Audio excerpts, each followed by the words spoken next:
Now to the fun stuff, the stuff that you came here for, and what we all love: HBCU football, Division II HBCU football, to be specific. We have. I am confident to say, I say this with no exaggeration, no nothing, the hottest coach in Charlotte for sure, and one of the hottest coaches in not only HBCU football at the Division II level, but Division II football as well. We have the head coach of Johnson C. Smith University, Golden Bulls, Maurice Flowers. He is joining us live in the middle of what is going to be a big week, what looks like the game of the week, and not only in the CIAA, but potentially in all of D2 HBCU football and maybe in Division II football, period. So, Coach Flowers, how you doing today? I am doing well. Thank you all so much for having me. And SJG, I just want to send the condolences from the Golden Bulls football family to you and your family on the loss of your father. Our prayers are with you during this time. I appreciate that. I appreciate that for sure. But yeah, we got football to talk this week. You guys are got a big game, and we'll get to that shortly. But you guys are coming into the week 3-0. You guys have, just talk to everybody. This is your second year at the. I'm sorry, your third year at the helm Yes, sir. of Johnson C. Smith football, your alma mater. Last year, you guys had a 7-4 record. And really a standout for year for you guys. Made it to the Florida Beach Bowl, and this year you guys have seemed to have picked right up where you left off. Well, I'll tell you, the Florida Beach Bowl is really what gave us the momentum to that we're riding right now. We that Florida Beach Bowl allowed us to have an early spring practice, and much like our opponent that we're playing this weekend, we've got an experienced team, but we just gained a lot of experience from that bowl preparation. The game did not end the way we wanted it to, and it really just fueled us through the off season. And we had a very good off season, and then we had a good month in the summer, and it just really just continued through training camp. And what we have is just a lot of guys that came in our first original recruiting class, and we've added some guys from the transfer portal, and it's just been some building, learning lessons along the way. You said 2 years, coach, and then 3. But hey, I wish I could forget that first year. But that first year taught us a whole lot of lessons. That 2-7 year where we just lost so many close games, and it's really helped us to some of the things where we are right now. Yeah, no doubt. And I'll let Chris hop in there. But yeah, as you say, just yeah, I'll let Chris go. Coach, you're one of the head coaches at their alma mater in the CIAA, and talk about what it means to have your alma mater in the position that they are in right now. Well, I tell you, me being at my alma mater might be a little different from some others because while I've been at my alma mater, during my time, we didn't win a lot. There were some individual things, but not team success. And so having played at JCSU and then going on and becoming a high school coach and then a high school head coach and then getting in the college ranks, going back to the alma mater to do our best to try to make it a winner has been just at the front of my mind. So just glad to be doing it and taking those steps to do it. But it's tough though. And now that you're in CIAA play, it's going to be even tougher. The CIAA is good. And what we did in the out of conference games, going 6-0 against the SIAC, that shows a little how much, I'd say, not just how good the conference has gotten, but really how the CIAA has improved. It's improved from top to bottom. Yeah, you guys have been doing it as my friend Wally Pitt, my partner Wally Pitt, his mini series Brick by Brick, and we've been able to he's been able to capture all the great footage and capture the story of what you guys are doing. But I don't think people understand this because I think as we get to some other points, you guys are one of the 2 first football programs in HBCU football. And it's been an upward battle for you guys, not only in your time, but just historically, you guys have the one CIAA title, had some teams that were competitive and kind of close and knocking on that door. It seems like right now you guys have a lot of buy-in from the university. How important is that into changing the narrative of Johnson C. Smith football and really building what you want to build? Well, that's where it starts. It starts with the administration. It can't happen without administration and a board of trustees that says, hey, we want to do different. As you mentioned, there's one football championship in Johnson C. Smith's history, and that's 1969. And there's been a lot of lean years. If you look at the statistics over the last 30 to 40 years, the average wins is pretty much 2.3 wins a season. And so that's just, it's just incredible. But we have an administration now that says, hey, we want football to do well. Football is going to help fuel enrollment. Having good football players that are good students is going to help, draw people to, hey, Johnson C. Smith University, and we're in one of the top cities in the United States. I mean, you look at Charlotte, North Carolina. I mean, just how Charlotte's population just continues to grow, and we're part of it. I mean, you come to our stadium, you're going to see the Charlotte skyline right there in the backdrop of our stadium. So we have a great location. We have administration that says, hey, football, we're going to invest. We've received a new turf field, new weight room, new locker room. We were now near the maximum in scholarships at some of the top schools in the CIAA now. We got a few more extra full-time coaches, and all those things matter. And one of the things that I always will say is that there's no Cinderellas in football.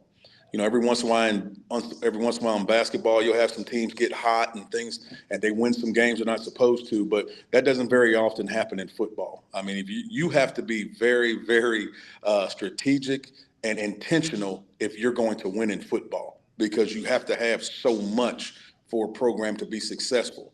And that's why you just don't see too many teams just coming from out of the blue and sustaining some success in football. But I'm just so glad to be back in my alma mater, glad that they bought into football, and we're just going to try to continue to do our part. Let the church say amen. Let the church say amen. Chris, I'll let you go next. Well, the roster building that you've been doing over the last 3 years is very noticeable, because I know for as long as I've been watching CIAA football and watched Johnson C. Smith, one of the issues has always been line play. Yes. And I'm just curious as to sort of what's been your philosophy when it comes to recruiting, because you've had a lot of success in that area. Yes. Well, first off, Jim, I'm a Charlottean. I went to middle school in Charlotte, high school in Charlotte, began my coaching career as a high school coach here in Charlotte. And then I became a high school head coach in not just Charlotte, but I went across the border to Chester High School. And we won a district championship, lost in the state championship game there. And so when I say Charlotte area, we talk 90 miles from the campus of Johnson C. Smith. And if you look at a lot of the top schools, regardless of the level, FBS, FCS, you're going to see there's a lot of Charlotte metro area guys. There's some guys from the Charlotte metro area on those teams. And so what that means is we're a hotbed for recruiting. And so if you look at our roster, that was the first thing that I wanted to do, because I have relationships with high school head coaches in this area. And just there's so many guys that are from this area that go off and maybe they're not happy. But there's so many guys that didn't know Johnson C. Smith might be a good option. And so that's what you're seeing. If you look at our roster, you're going to see at least half of our 120, 130, half of them are from what we call the Charlotte metro area. And then, of course, the two states that are always going to be near the top in recruiting is Georgia and Florida. And you'll see that we have a number of folks from Georgia and Florida on our roster. And we have a number of coaches on our staff that have lived in those areas, coached and recruited in those areas. So our roster, that's been our philosophy, is to, if you want to get butts in seats and you want to also get good football players, let's recruit our area. And that's what we've done. And you look at a lot of young men, part of our pitch also is the city of Charlotte. You get a great degree from Johnson C. Smith University, and whatever you're majoring in, it's here in Charlotte. It's here for you in the city of Charlotte. Internships to basically get ready to start your career before you graduate. So when you just add all of those things there, it's like, why not Johnson C. Smith University? It was very hard to recruit here before. I'm just so glad that the university has decided this, because the locker room that we had on campus, it was the same locker room that I used when I was in school here. Okay. The weight room attached to the gym, you couldn't get more than 20 people in there. That was the weight room that I lifted in. So just so glad that so many things have changed, and I'm just glad that we have a great plan that we're putting together. And also, I can't leave this out. Academics has really been our driving force. When we took over the grade point average, you can always, when you look at a team that's winning, look at their GPA. And that's something we've done for the last 5 to 8 years, is you look at the teams that compete in the national championship, in the FBS and the FCS level, normally their GPA is at 3.0, normally half the team at around 3.0. And that's where we had to get to. And so you look at our last, after football season, the fall semester of 23, we had 42 young men with a 3.0 or better. After the spring semester, we had 60 young men with a 3.0 or better. So those are the things that are really taking us to the next level, is we're being strong academically. Yeah, no, great insight there. And like you said, I think it's great. I think, Johnson C. Smith being serious about football is something that I think it's good for the CIAA. Like you said, being in that spotlight, being there in that area, and it makes other programs, down the road, have to do more with what they have too. So I think it kind of raises, it raises the floor and raises the ball and everything. What are you laughing about, man? You Rams, man. You Rams. We know what you was talking about. Now, how did y'all know I wasn't talking about Livingstone? How did y'all know I wasn't talking? but I mean, and them too, if we're honest. Yes. I will ask that too, and then we'll get into this game. You talked about the CIAA being 6-0. You coached in the SIAC as well. What is the difference between the two leagues in your eyes? In if there is one, like educators, because we hear about the MEAC and SWAC all the time, but not so much the SIAC and the CIAA. Well, the first thing I'll say is the SIAC, the fanfare, the consistency of crowds, tailgating, those types of things. The SIAC, I will give the nod to them. It's not even close. They get behind their teams a little more, just with the way that they tailgate. When I was offensive coordinator at Miles College, and in 15 and 16, we won an SIAC championship in 15. But when it's homecoming, or if it's a big home game on Wednesday, those RVs start pulling up. Okay, and I played at Tuskegee for homecoming when Miles went there. It's just unbelievable atmospheres. And then the CIAA, the schools that would rival that would be Winston-Salem State, Virginia Union, of course, and Virginia State. But there's we have some ways to go to catch the SIAC when it comes to support and backing, when it comes to the fans and all the tailgating and the things before that they are really ahead there. But when it comes to on the football field, the CIAA doesn't take a backseat to anybody. And guys, you all know this is what you all do, and appreciate all of what you do for Division II football, HBCU football. You all give a great platform to promote us. And what I will say is that you look at the last CIAA teams that go into the playoffs. I mean, who's advanced? And again, I'm for all HBCUs, and I've been in the SIAC, but SIAC teams don't advance in the playoffs. Well, they have not. Let me say that. They have not. You look at Bowie State and you look at Winston-Salem State. You see schools that have advanced in the playoffs, and they're from the CIAA. So I think what you see in the CIAA, you have great coaching in both. But hey, I graduated from a CIAA school, and I'm proud to say that, hey, CIAA football, I'm going to say it's better than the SIAC. And don't forget Virginia State. They've been another one that has had some playoff success as well. Yes, sir. Mm-hmm. Yes, sir.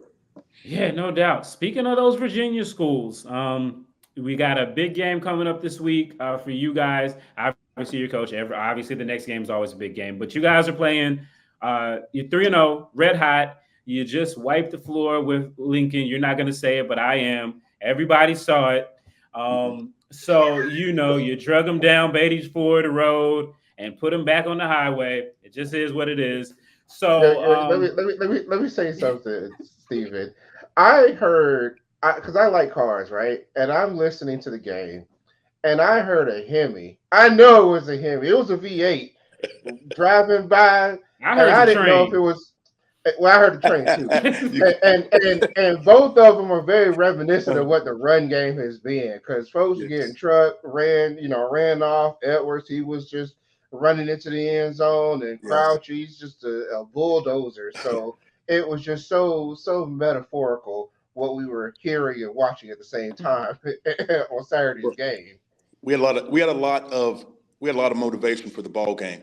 The motivation was in our first year. Lincoln, they beat us. It was grass field. Our first year, the field was grass, and they beat us on that field with a walk-off field goal. That was one of our 6 losses by less than 1 score, and it was a 3-2-1 kick it and game over.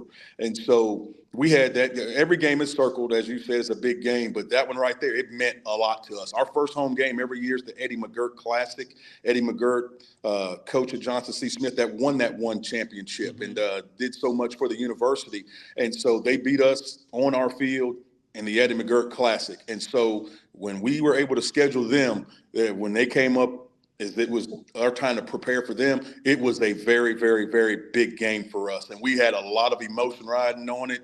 And it was, we played well. Very proud of our guys. Yeah, no doubt about it. Now, Michael Jones, come on now. Come on, man. You know the coach is not going to, you know better than to ask the coach what they think the score is going to be. But that's our question. They're going to tell you if they win by 1 point, they'll be happy. But seriously, Saturday, big matchup. You guys are taking on the defending CIAA champion, Virginia Union, another CIAA school coached by one of its own, and Dr. Alvin Parker. Just talk about that game. It's going to be a big one Saturday night under the lights. You'll be able to see Uptown Charlotte in all its glory. How big of a game is that for just you guys as a program? I mean, again, all football games big, but it seems like there's a lot of energy around it. It has to be. I mean, we're the defending CIAA champions, and a lot of times when teams win a championship, they're very senior laden, and it's like sometimes you have to go through a rebuilding process the next year. That's not the case with Virginia Union. I mean, Coach Parker also, for the CIAA, he's one of the winningest coaches there. I mean, you got to go back to when Coach Parker was the offensive coordinator for Waverly Tiller at Elizabeth City State. They won a lot of doggone ball games. Coach Parker's been doing it well for a very long time. And so the program that he's built at Union, I mean, he's got a team that's coming back with 9 on offense and 9 on defense. Come on, that isn't even fair. And so they're strong. They are strong. They play bully ball. They're talented. They're coached well. We're going to have to play extremely well to be competitive with them. And they're champions. You look at the championship game. I happened to be there to watch them play Fayetteville State. Just tremendous competitive character what they have. If they're down, they feel there's nothing that's out of reach for them. They play hard. They're coached hard. They're coached so well, and then they're led well by their upperclassmen. It's not just Jada Byers' show. I mean, there's a lot of good offensive linemen. They have good tight ends. And then on the defensive side, wow, there's just too many of them to name. They are a strong football team and very worthy of being the CIAA champion, a playoff team, and to be ranked in the top 25. I believe number 20 in some rankings. And not this is all Division II. So what they've done and what they've built is to be commended. And we know we got to play a good ball game. Yeah, no doubt. Again, guys, we are talking with head coach Maurice Flowers of Johnson C. Smith University. They are currently 3-0. They sit atop the Dr. Cavill's Inside the HBCU Sports Lab poll. I'm sure there's some other polls as well. And, hey, win this week. Good chance they'll be sitting inside some of those D2 polls. But we don't want to hold you too long. Before you get out of here, Coach, just let us know what it is that you aspire, what it is that keeps you motivated and driven every day to make Johnson C. Smith football up there with the top HBCU and Division II programs in the country. What's your inspiration? What's kind of your motivation that helps keep you going day by day? Hey, it's to motivate these young men to be the best that they can be. That's what drives me every single day. I want to help these young men be better young men, to be winners in life, be winners at everything that they do. We want to be winners in the classroom, winners in how we go to the cafeteria. I mean, we run a pretty tight ship. I mean, with about saggy pants and all those types of things, no hats in buildings. I mean, we just want to be winners at everything. And if they're winners at everything off the field, they're going to be winners in how they practice. One of the things I'm most proud of, besides our academics, is the way that we practice. We are a very good practice team. And, you know, when you push toward being a good practice team, you know what you're going to get for the most part on game day. I'm just so happy with the chemistry of our young men. Our young men, they love each other. And that's just not words. I mean, there's some things that they do on their own without a coach leading them to it. Before our young men lift weights, they say a prayer. When they get done, they pray on their own. Before we practice, they pray on their own. These are things that they do. They take ownership of those types of things. So again, I'm proud of the young men that we are molding and shaping day by day. And hopefully we can continue to play some good football and just compete week in and week out in a very tough CIAA conference. Yeah, I know I said one question, but I kind of got so this is actually not on me. This is on our guy Chris Clark from Raleigh, who does a great job covering the HBCUs up there. He says, talk to us a little bit about mixing your D1 transfers in with the guys you guys brought in, because you guys have a mix. You guys have some guys from some big places that seem to have bought into being what you guys are selling down there. Yes, sir. That's a great question. Will. Our program is built off of competition. We don't guarantee anyone anything. You have to earn everything. Nothing is given. And that's the same. We'll talk about Kavars Crouch, who came in, highly touted. At one time was the #1 player in the country. Goes to Tennessee, then Michigan State. And, he comes in January and he says, Coach, I'd like to compete for a spot. And I said, yeah. I said, you can go to tailback, you'd be #6 and work your way up from there. So he's like, no problem, Coach. That's what I want to do. So you got a guy like Kavars Crouch that buys into, let's just go to work and earn your way. And then we'll stay in the offensive backfield. You got Camaro Edmonds coming out of high school from Havelock High School. He was a 4-star.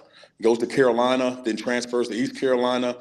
He says, Coach, I just want an opportunity to compete. I said, no problem. You'll start at #6 and work your way from there. So when it's an atmosphere and environment that compete, what you do on the field in practice, how you meet, how you do everything, how you go to walkthroughs, how you lift weights, that's what you're going to be graded by. That's what's going to determine your place in practices and the depth chart and your opportunity to play. I mean, it's all there. I mean, we have a saying, we don't play favorites, we play the best guy. And so that's what we created, and they buy into it. And here's the thing, it's not just lip service. It's for everyone. Kavars Crouch, if he's late for practice, he'll be on that hill like anybody else, getting some punishment, and he'll be in there for the 3rd or 4th string that day. But that's what we do. We're very consistent with our rules and regulation. And the young men, they buy in because that's what it's about. It's about competing every single day, because you know what? That's what life is. Life is about competing. And people aren't going to always treat you fairly. We're going to do our best to treat you fairly, and you'll get a good shot. Yeah. Chris, I'll let you ask, and then I do have one last one. Well, I'm getting a little greedy here. Yeah, well, that's all right. That's okay. It's really hard to talk about this game without talking about Jada Byers for Virginia Union and what he brings to the table for that squad. But when you look at your defense, you're at the top of the conference in rush defense. So, tell us a little bit about some of the guys on defense that are going to be trying to corral Jada Byers on Saturday. It's a big job. That is a big job. Jada Byers has been doing it for this is 3rd year. I want to say he's one of the top backs in Division II. But it'll start with our linebacking core, Jack Smith and Benari Black. Jack Smith, both of these guys are 3-year starters.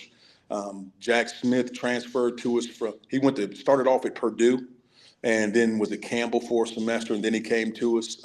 Jack Smith, he's our Mike backer. He's the one that calls the signals. And then you got the other linebacker who was all CIAA.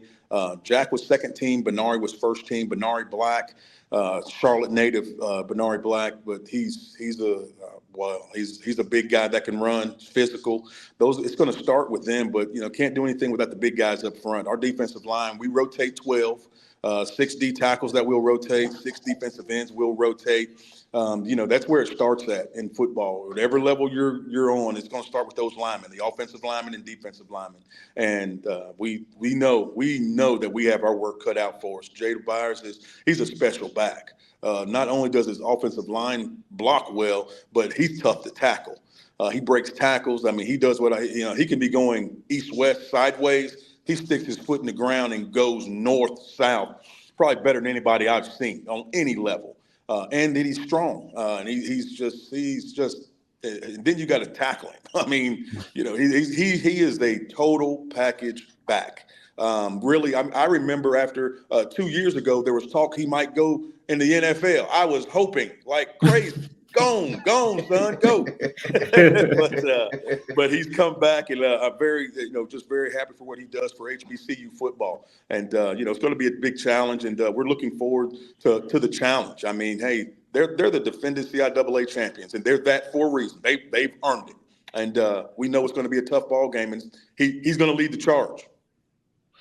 No doubt about it, guys. We were talking with Johnson C. Smith head coach Maurice Flowers. They're getting prepared to take on top 20 team in Virginia Union. They'll be doing it at home on Beatty's Ford Road. So look, man, I know you guys. They owe you guys a sellout. 3-0. They owe you guys a sellout under the lights. I know it's a lot of stuff going on in Charlotte, but it ain't that much stuff going on in Charlotte on Saturday night. So I will ask you this. I'd be amiss if I didn't ask you this. So what is the difference between the rivalry with Livingstone and the rivalry with Winston-Salem State for Johnson C. Smith, as someone who is the coach and also wore the colors? Okay, well, I'll say the biggest difference in the Winston JCSU rivalry is that's a friendly rivalry, meaning because there's so many folks from Winston that are from Charlotte. There's so many folks, that went to Winston-Salem State that are Charlotte. Some of my best friends are Rams. Broderick Graves, big-time running back there back in the day. I mean, he's from Charlotte. So many guys that have been from Charlotte that went to Winston-Salem State. It's a natural thing. So it's good. It's a good friendly rivalry because there's so many familiar faces. Now that Livingstone, well, you got me to say their name. We don't like to say their name even around here. We're the first 2 HBCUs to play a football game, and we're Johnson C. Smith or Biddle University at that time. We rode horse and buggy up there because they didn't have horse and buggy to come to Charlotte, so we had to go up there to them. So we like to keep a leg up on them. It looked like we had a bunch of legs up on them taking those horses up there, and won the game out there in the snow. And it was their referees. They'll tell a story where they won the game, but it was their referees at their field. I don't know what they're trying to say, but Johnson C. Smith, Biddle won the first one, and we just won the last one last year also. So that rivalry is not a friendly rivalry at all, I would say. And it's I do have some close friends that are from Salisbury, that school in Salisbury, but we want to beat them. It's a little different with them. It's a little different, okay? But the Winston rivalry, friendly rivalry. That other one, it's personal. Well, hey, there you have it from Maurice Flowers, the coach and the player. There we go. Coach, I want to thank you for hopping on the show with us. Shout out to the one and only Aurelia Washington. I hit her up last night. I said, hey, we need Coach Washington. I was like Pookie on New Jack. I was late, but we got it. But we got you here. So thanks for coming on. Big week for you guys. Good luck to you guys and your game against Virginia Union. Thank you very much, and go Golden Bulls.